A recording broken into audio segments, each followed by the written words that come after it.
ഇപ്പം ചില വാപ്പാരെ കാണാൻ പറഞ്ഞേക്കാനും പറ്റാതെ മക്കള് മാത്രമല്ല കുഴപ്പം. നാളെ ഒരു വാപ്പ മകന് പെണ്ണ് കാണാൻ പോയി, തിരിച്ചു വന്ന് നോക്കുമ്പോ യാതൊരു വർത്താനമല്ല.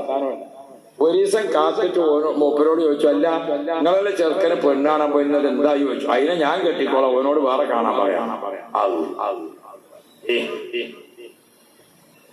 പിന്നെ ഇപ്പൊ ആരിപ്പം നമ്മൾ പറഞ്ഞേക്കാ കാണാന്. അങ്ങനത്തെ കാലത്താണ് ഇപ്പൊ നമ്മൾ ജീവിക്കുന്നത്. അള്ളാഹു നമുക്കൊക്കെ കയറ് തരട്ടെ. ബഹുമാനപ്പെട്ട റസൂലുള്ളാഹി തങ്ങളുടെ മോള് ഫാത്തിമ ചെറിയ മോളാണ്.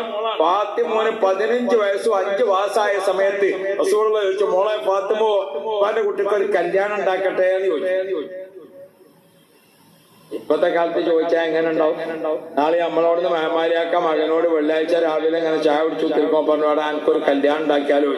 പണ്ടി പാഞ്ഞ് ഗതിയാറുണ്ട ജുമയൊക്കെയാണ് കഴിഞ്ഞോട്ടെ അതങ്ങള്. അപ്പൊ ഇപ്പത്തെ രീതി അങ്ങനെ. അപ്പൊ ഫാത്തിമോനോട് ചോദിച്ചാൽ ഒരു കല്യാണം ഉണ്ടാക്കട്ടെ. ഫാത്തിമ ഒന്നും പറഞ്ഞില്ല. ഒരു പെണ്ണിനെ സംബന്ധിച്ചിടത്തോളം പെട്ടെന്നാണ് ചാടിക്കുറഞ്ഞ് ഇറങ്ങി പറയില്ല. ഒരു പെണ്ണിനൊരു ഹയാ അവൾക്ക് ഏറ്റവും പ്രധാനമാണ്. അപ്പൊ റസൂലുള്ളാഹി തങ്ങൾ പറഞ്ഞു, അരിയാരെ കൊണ്ട് കല്യാണം ഉണ്ടാക്കാനാണ് ഉദ്ദേശിക്കുന്നത് എന്ന് പുതിയാപ്പളിനെ കുട്ടിയൊക്കെ പറഞ്ഞു കൊടുക്കാം. ചില കുട്ടികൾ പുതിയാപ്പളിനെ കേൾക്കുമ്പോ പറയും, എനിക്കിപ്പോ കല്യാണം വേണ്ട, ഞാൻ കുറച്ചും കൂടി പഠിച്ചാണ്. അപ്പൊ ഒരു പഠിച്ചൊരാളെയാണ്. ആ മറുപടിന്റെ മാനങ്ങൾക്ക് മനസ്സിലായോ എന്താണ്?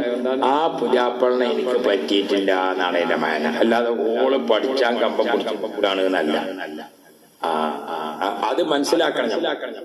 റസൂൽ സല്ലല്ലാഹു അലൈഹി വസല്ലം മോളോട് ചോദിച്ചു, എനിക്കൊരു കല്യാണം ഉണ്ടാക്കട്ടെ. ഒന്നും മുണ്ടിയില്ല മോള്. അലിയാരാണ് കേട്ടോ പുതിയാപ്പളാന്ന് പറഞ്ഞു. അപ്പൊ റസൂലുള്ള മുഖത്തേക്ക് ഇങ്ങനെ നോക്കുമ്പോൾ ആ മുഖത്തെ ഒരു ചെറിയ ഒരു ഉള്ളിൽ ഒരു ചിരിന്ന് റസൂലുള്ള മനസ്സിലാക്കി സമ്മതാണ്. അതാണ് മൗനം സമ്മതം എന്നത് ഇസ്ലാമിൽ ഒരു ഹുക്കുമായിട്ട് വന്നത്. അത് പ്രകാരം റസൂൽ സല്ലല്ലാഹു അലൈഹി വസല്ലം കല്യാണം കഴിച്ചു കൊടുത്തു. ആരെ? ഫാത്തിമ ബീവിയെ അലിയാർക്ക് കല്യാണം കഴിച്ചു കൊടുത്തു. ആ കല്യാണം നടക്കുമ്പോൾ ഓർക്കണം, നേരത്തുള്ള മക്കളൊക്കെ കല്യാണം കഴിച്ചിരിക്കുന്നത് നല്ല നല്ല കഴിവും ശേഷിയുള്ള വീട്ടിലാണ്. ഫാത്തിമോനെ കല്യാണം കഴിച്ചിരിക്കുന്നത് അലിയാരാണ്. അലിയാർക്ക് സാമ്പത്തിക ശേഷിയില്ല. അലിയാർക്ക് എന്താണ് കയ്യിലുള്ളത്? അന മദീനത്തുൽ ഇൽമി വഅലിയും ബാബുഹാ. അല്ലാഹു റബ്ബി. വല്ലാത്ത ശക്തിയുള്ള മഹാനാണ് അലി റളിയല്ലാഹു അൻഹു. അലിയാര് നല്ല പണ്ഡിതനാണ്. മുത്തുനബി സല്ലല്ലാഹു അലൈഹി വസല്ലം തങ്ങളുടെ അത്ര പ്രിയപ്പെട്ട ആളാ. റസൂലുള്ളാഹിന്റെ അടുത്ത് വളർന്ന ആളാ അല്ലേ? അല്ലാഹു റബ്ബി.